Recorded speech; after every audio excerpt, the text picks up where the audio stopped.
안녕하세요. 마이미 politics입니다. 오늘은 제가 물론 오늘 토론이 있긴 했지만 토론보다 이제 뭐 전에 말씀드렸듯이 제가 좋아하는 분야가 정치 분야다 보니 어, 이제 정치 분야에서 핫한 주제를 다뤄볼까 합니다. 어, 이제 오늘이었죠. 오늘 김동연 그 새로운 물결 후보가 사퇴를 하고 이재명 후보와 단일화를 했습니다. 그 단일화는 사실 김동연 후보가 애초에 많은 지지를 받고 있던 것도 아니고 어, 뭐 그렇긴 하지만 사실 제가 보기에는 충분히 의미가 있어 보입니다. 왜냐면 이 어쨌거나 이 통합정부론을 기치로 한 후보가 이제 그걸 수긍하고 들어갔다는 그냥 대외적인 상징성 같은 의미 때문이 있기 그런 상징성이 있기 때문이죠. 근데 저는 사실 굉장히 그 민주당이 제시한 통합정부론, 그죠? 다당제 통합정부론에 대해서 회의적입니다. 사실 그 이유는 민주당이 내세운 주제 중에 꽤 많은 부분은 헌법을 개정해야 되고, 또 사실 헌법 개정이 필요 없는 부분은 민주당이 지금 얘기할 필요가 없는 내용들이에요.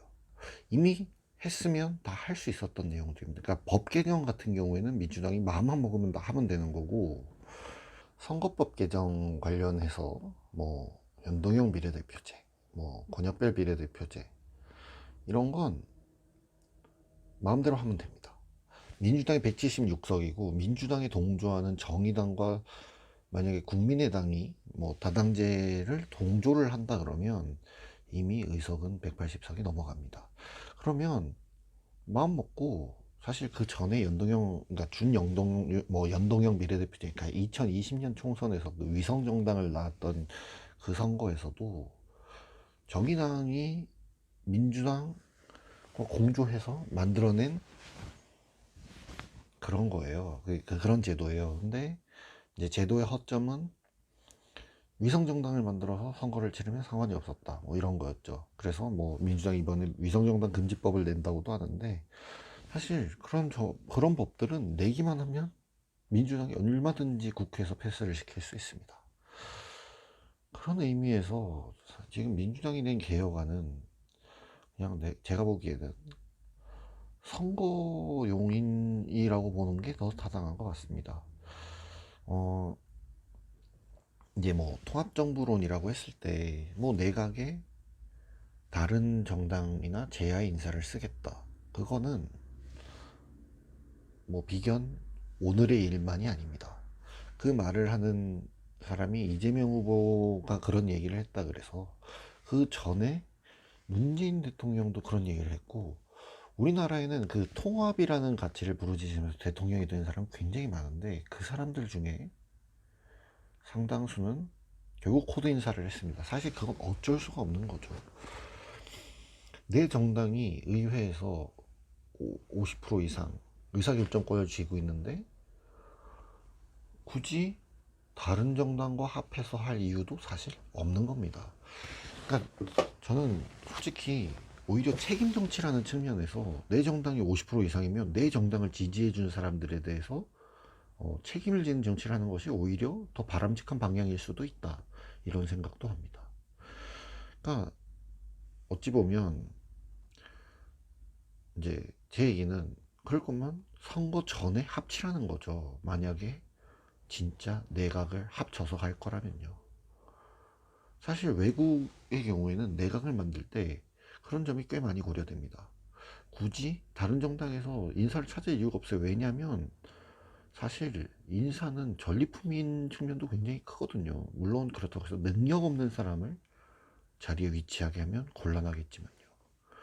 그래서 제 입장에서 이 통합정부로는 꽤 그냥 정치적 구호인이라고 봐도 무관할 것 같습니다. 두 사람이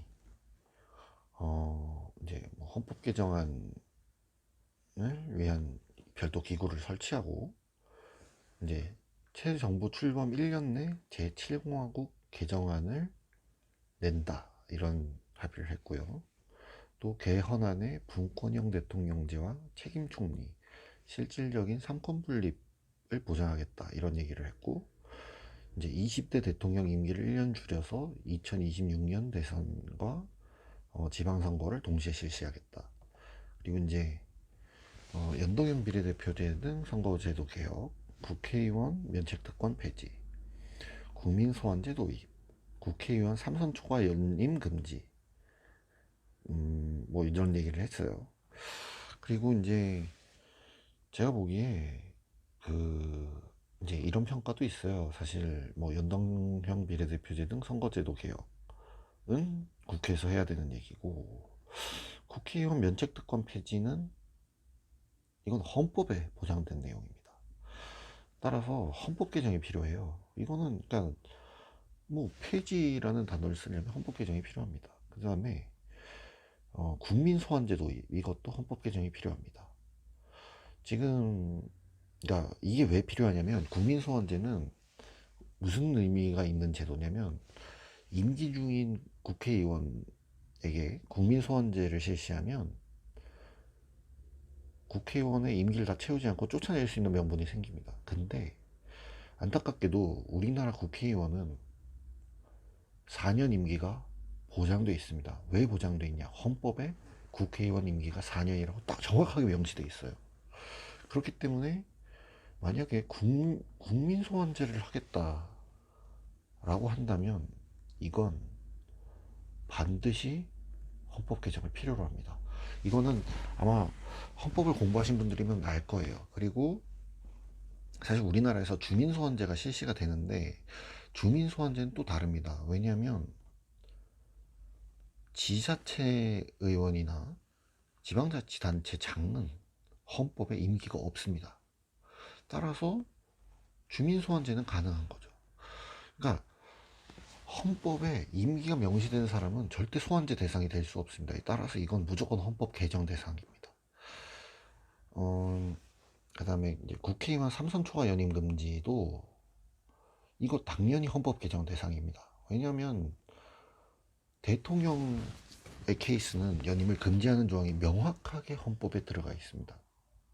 근데 국회의원에게 그게 없다는 건, 이건 헌법에서 이 말을 안 했던 것 자체가 이미 국회의원 3선 초과를 허용하고 있는 겁니다. 따라서 이거를 법안으로 해결한다고 하는 이 발표 자체는 모순입니다. 잘못된 거예요. 그러니까 이런 제도들을 그냥 합의하면 땡이다 이런 식으로 내놓은 거예요. 김동연과 이재명 두 사람이 만나서 내놓은 합의안에. 그러니까 좋습니다. 뭐 개헌안을 성안한다. 이거는 개헌안을 만드는 거니까 만들어서 뭐 실패하면 그만입니다. 이런 거 할 수 있어요. 개헌안에 분권형 대통령제, 책임 총리, 삼권 분립을 보장한대요. 그러면 제가 보기에 이 분권형 대통령제가 뭔지 이 두 사람이 정확하게 구체적인 내용을 그 짧은 시간에 둘이 얘기하면서 합의가 된 건지, 책임 총리 그냥 겉으로만 우리 분권형 대통령제 합시다, 책임 총리 합시다, 삼권 분립 보장합시다 이렇게 얘기한 건지, 실제 이 내용이 뭔지 구체적으로 다 얘기를 해본 건지 불분명하다는 거죠. 그러면 사실 김동연 전 후보는 이재명 후보 그냥 결정에 따라간 겁니다. 이거는 본인 세력이 워낙 밀리기도 하니까 뭐 어느 정도 이해가 되긴 합니다. 그리고 이제 대통령 임기 1년 단축해서 뭐 대선과 지방선거 동시, 이것도 당연히 아까 얘기했듯이 대통령 임기는 헌법 사항이기 때문에 대통령이 스스로 포기한다고 이렇게 되는 게 아닙니다. 이게 만약에 대통령이 스스로 하야를 한다 그러면 이거는 대통령이 미친 거예요. 왜냐면 국민이 5년 하라고 위임한 권력입니다. 마음대로 하면 안 돼요. 그렇기 때문에 이건 헌법 개정 사항이어야 됩니다. 무조건 헌법 개정 사항이어야 됩니다. 그리고 이제 뭐 저는 이게 제일 납득이 안 가는데요. 그러니까 대통령 취임 전에 연동형 비례대표제 등 선거제도 개혁을 하겠대요. 그러면 이미 했어도 되잖아요.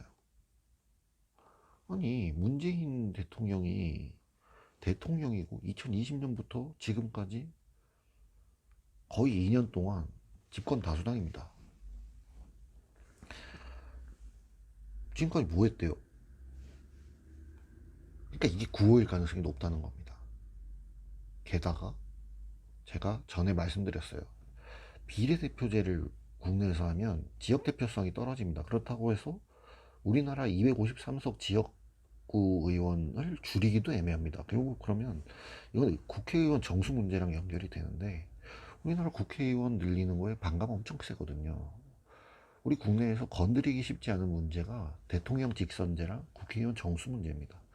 근데 국회의원 수는 그대로 둬야 되는데 이걸 실시하면 지역구 의원 줄여야 되는데 그럼 지역구가 엄청 커져요. 되게 어려운 얘기입니다, 사실. 그래서 이제 연동형 비례대표제, 이건 제가 보기에 만약에 이걸 하겠다고 하면 국회의원을 늘려야 됩니다.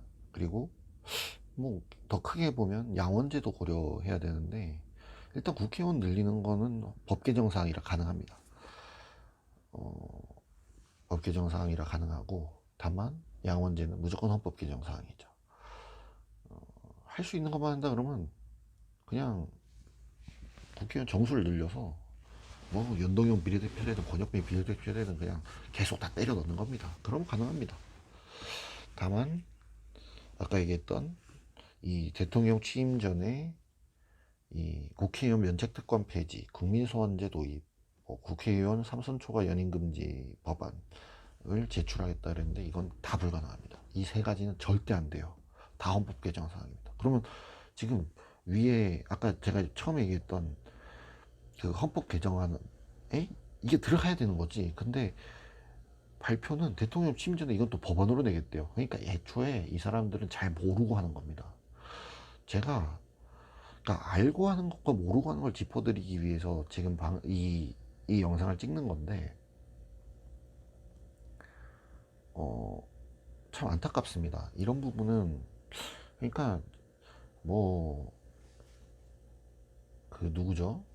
김동연 전 후보랑 이재명 후보랑 민주당이랑 여기 다 들어있는 양쪽 참모나 그냥 이걸 합의할 정도면 정치를 모르는 사람들이에요. 이런 사람들한테 지금 정치 맡기고 있는 겁니다. 참 안타깝습니다. 그리고 물론 이게 이제 이런 발표를 지금 이 더불어민주당 쪽에서 했기 때문에 이런 얘기를 하는 거지만, 사실 우리 정치를 보면 꽤, 그러니까 우리 헌법이랑 우리 국회법, 그러니까 우리 제도에 대해서 잘 모르고 하는 말이 굉장히 많습니다. 그래서 저는 사실 꽤 회의적인데요. 그러니까 정치 제도 개혁을 하겠다고 얘기하는 건 좋아요. 근데 그런 얘기를 하려면 알아야 개혁을 하죠. 모르는데 이렇게 하고 싶다 이러면 그게 개혁입니까? 저는 좀 안타까운 마음을 가지고 있습니다. 오늘은 여기까지며, 오늘 시청해주신 여러분 감사합니다. 다음에도 더 재밌는 뭐 제도가 있으면 제도를 갖고 오고,